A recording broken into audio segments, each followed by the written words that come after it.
kita akan diskusikan hal ini dengan 3 orang narasumber sudah bergabung bersama kami. Kita akan sapa dulu ada Ketua Panja Undang-Undang Cipta Kerja DPR RI, ada Bang Supratman Andi Adgas, kemudian ada anggota DPR fraksi Demokrat Bang Didi Irawadi dan juga pengajar hukum tata negara Zainal Arifin Mohtar. Selamat pagi semuanya. Selamat pagi. Ya, semoga sehat selalu. Saya mau ke Bang Supratman dulu. Bang, ini ada yang kemudian disoroti atau dipertanyakan oleh sejumlah pihak kalau bicara soal Undang-Undang Cipta Kerja. Salah satunya adalah mengenai draft Undang-Undang Cipta Kerja. Yang pertama, soal adanya perbedaan jumlah halaman dalam draft tersebut. Dan kemudian yang kedua adalah Undang-Undang Cipta Kerja yang sudah disahkan ini diduga tidak dipublikasikan oleh publik. Tanggapan dari Bang Supratman seperti apa? Baik, terkait dengan jumlah halaman sebenarnya itu nggak ada yang perlu diperdebatkan, apalagi kalau sama Mas Didi sama Bang Ucen ya. Karena di satu sisi menyangkut soal teknik penyusunan RUU itu kan sudah diatur sedemikian rupa di dalam Undang-Undang 12 tahun 2011. Kemudian yang kedua terkait dengan kenapa terjadi banyak perbedaan-perbedaan, tentu itu menyangkut soal teknis saja. Karena sesungguhnya yang kami rilis itu kami tidak pernah merilis secara secara resmi kepada publik sementara, karena memang kami kan lagi menyempurnakan terutama yang berkaitan dengan typo-typo. Nah, terkait dengan kenapa ada perbedaan, kalaupun itu dianggap sebagai perbedaan karena ada yang keluar, karena di DPR itu kan sebenarnya mau di apapun nggak akan mungkin ada yang bisa disembunyikan. Nah, memang di dalam lampiran 2 Undang-Undang Nomor 12 Tahun 2011 tentang peraturan pembentukan undang-undang, itu kan diatur betul bahwa naskah undang-undang itu jenis hurufnya, spasinya, jenis kertasnya. Nah, itu akan sangat berpengaruh. Nah, yang terakhir, yang kemarin itu sudah selesai, itu sudah betul-betul menggunakan format seperti undang-undang yang diatur dalam Undang-Undang Nomor 12 Tahun 2011 tentang lampiran 2. Jadi ukuran kertasnya kalau ada yang menggunakan folio, ya tentu akan berbeda kalau menggunakan ukuran kuarto umpamanya. Kemudian ada yang menggunakan E4, itu sesuai dengan ketentuan Undang-Undang Nomor 12. Nah, format yang terakhir itulah yang betul-betul sesuai, tetapi yang paling penting adalah apakah ada sesuatu yang merubah terhadap apa yang sudah pernah diputuskan. Saya yakin dan percaya tidak akan pernah terjadi. Karena memang kalau soal perbedaan jumlah halaman itu seharusnya nggak perlu kita perdebatkan, karena itu soal ukuran dan mana format yang benar. Gitu loh, Bang. Kalau memang tadi alasannya soal merujuk peraturan pembuatan undang-undang kan ada fontnya, spasinya, ukuran kertas gitu. Kalau memang sudah ada itu, kenapa tidak dipastikan sebelum pengesahan? Karena apa? Karena kan sekarang jadi ribut lagi nih, Bang. Mulai dari halaman yang 900, ada 1000, ada kecurigaan-kecurigaan terhadap DPR akhirnya. Saya percaya bahwa kalaupun soal kecurigaan dari publik itu sesuatu hal yang wajar saja. Tetapi dalam dunia yang seperti sekarang ini semua serba terbuka. Apa yang perlu kita curigai? Kan publik boleh membandingkan antara apa yang ada di dalam draft yang beredar dengan apa yang sudah menjadi hasil akhir. Nah, saya yakin dan percaya bahwa hal-hal yang diperdebatkan itu adalah sesuatu yang tidak substansial ya. Nah, oleh karena itu saya berharap kita lebih bagus memperdebatkan hal-hal yang sifatnya substansial. Sepanjang itu yang terkait dengan aspek formilnya, saya yakin dan percaya semua teman-teman di Panja maupun di Badan Legislasi dan terutama kepada DPR sudah melakukan hal sebagaimana mestinya. Oke, baik. Saya mau ke Mas Zainal. Mas Zainal, kalau Bang Supratman tadi meminta ada perdebatannya di wilayah yang substansial. Kalau Mas Zainal melihat dengan adanya rentetan kejadian ini, di titik ini, di saat ini, ada nggak perdebatan-perdebatan yang substansial tadi yang masih perlu diketahui oleh publik? Iya.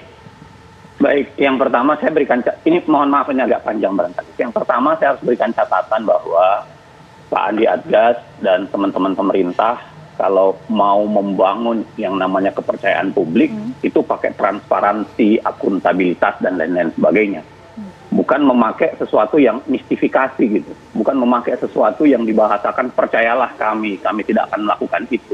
Yang harus dilakukan itu adalah transparansi, akuntabilitas, dan lain-lain sebagainya. Ya, jadi ini catatan nih buat teman-teman yang saya ngelihatnya selalu mengatakan percayalah, tapi tidak ada akun transparansi dan akuntabilitas. Buktinya itu banyak sekali perbedaan. Kalau dikatakan bahwa perubahan terakhir itu tidak mengubah apapun, kami sesungguhnya sedang melacak ya, teman-teman sedang melacak, dan mudah banget Pak Andi Adgas, karena sekarang itu ada banyak aplikasi yang bisa membandingkan satu file dengan file yang lain gitu. Dan cepat sekali bisa dilakukan. Sekarang saja ini kita masih coba, karena yang terakhir yang keluar yang 8.12 itu kan baru semalam.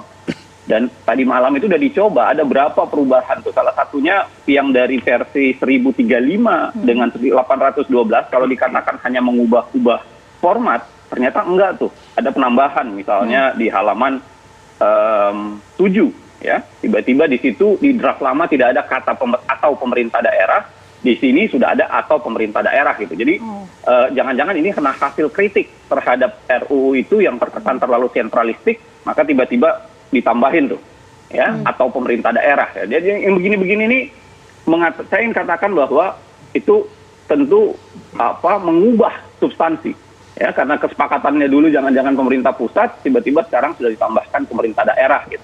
Nah, yang ketiga, saya mau ceritakan soal legislasi dalam sistem presidensil, ya. Legislasi dalam sistem presidensil seperti di Amerika itu berbeda dengan legislasi dalam presidensil di Indonesia. Di sistem Amerika, ya, ujung paling akhirnya itu adalah di tahapan pengesahan. Kan kalau kita bagi 5 tahap seperti di Undang-Undang Dasar, pengajuan, pembahasan, persetujuan, pengesahan, pengundangan, maka yang paling terakhir itu di Amerika itu adalah di pengesahan. Kenapa? Karena presiden akan menandatangani atau tidak menandatangani. Undang-undang belum jadi tuh, ya.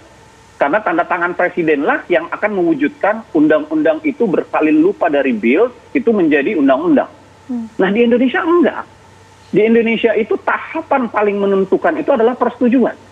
Kenapa? Karena tahapan berikutnya itu adalah tahapan administratif. Presiden mau tanda tangan atau tidak peduli. Presiden mau tanda tangan atau tidak, 30 hari dia tetap jadi undang-undang. Itu sebabnya kenapa Pak Andi Adgas dan teman-teman sekalian, kita mengatakan bahwa harusnya tahapan persetujuan itu udah tahapan final. Nggak ada lagi perubahan. Nggak ada lagi perbaikan typo. Itulah kalau dikatakan ini perbaikan typo, harusnya itu selesai dalam sebuah proses yang persetujuan dan proses teknis. Jadi begitu selesai, yang disetujui itu sudah naskah jadi. Nah, praktik mengubah-ubah ini buruk. Ya, karena kejadiannya itu banyak sekali tuh yang sudah bisa kita lacak, penambahan ayat tembakau dan lain-lain sebagainya. Nah, saya ingin mengatakan apa? Jangan-jangan DPR dan pemerintah, ya, tidak memperlakukan undang-undang itu menjadi sakral. Saya ingin mengatakan undang-undang itu sakral loh itu. Jadi jangan dibilang ini hanya formalitas, lebih baik kita lihat materi. Enggak, undang-undang itu sakral. Ya, Anda bisa bayangkan dari sebuah bunyi undang-undang orang bisa dibunuh secara sah. Orang bisa ditembak mati secara sah oleh negara. Jadi siapa yang bilang itu soalan yang penting substansinya bukan soal formalitasnya? Ini soal formalitas penting. Ya, substansi itu juga penting, tapi formalitas juga tidak kalah pentingnya karena itu yang akan mewakili orang, ya, bahwa proses ini dibuat secara lebih baik dan lain-lain sebagainya. Dan tentu saja terakhir kalau soal omnibus, ya saya sayang aja kalau ide omnibus sudah lahir sudah cukup lama, kenapa tidak dimasukkan dalam perubahan Undang-Undang 12/2011? Ya, di 15/2019, kenapa nggak ada perubahan itu? Padahal ide omnibus itu adalah ide yang dilakukan, yang sudah diluncurkan oleh cukup lama. Saya ingat pembicaraan-pembicaraan soal itu sudah cukup lama. Jadi kenapa tidak mengubah Undang-Undang 12/2011 yang sudah diubah menjadi 15/2019 memasukkan metode, baru kemudian memaksa mengubah Undang-Undang Cipta Kerja, dan itu barangkali menjadi batasan yang menarik. Baik, nanti kita lanjut lagi, kita jeda terlebih dahulu. Nanti juga kami akan mengajak ke Kang Didi. Kang Didi, kalau dari anggota fraksi Partai Demokrat, jadi yang sudah diterima nih yang mana? Kemudian nanti kami juga akan meminta analisisnya ya soal ini. Kami jeda terlebih dahulu. Apa kabar Indonesia Pagi akan kembali sesaat lagi.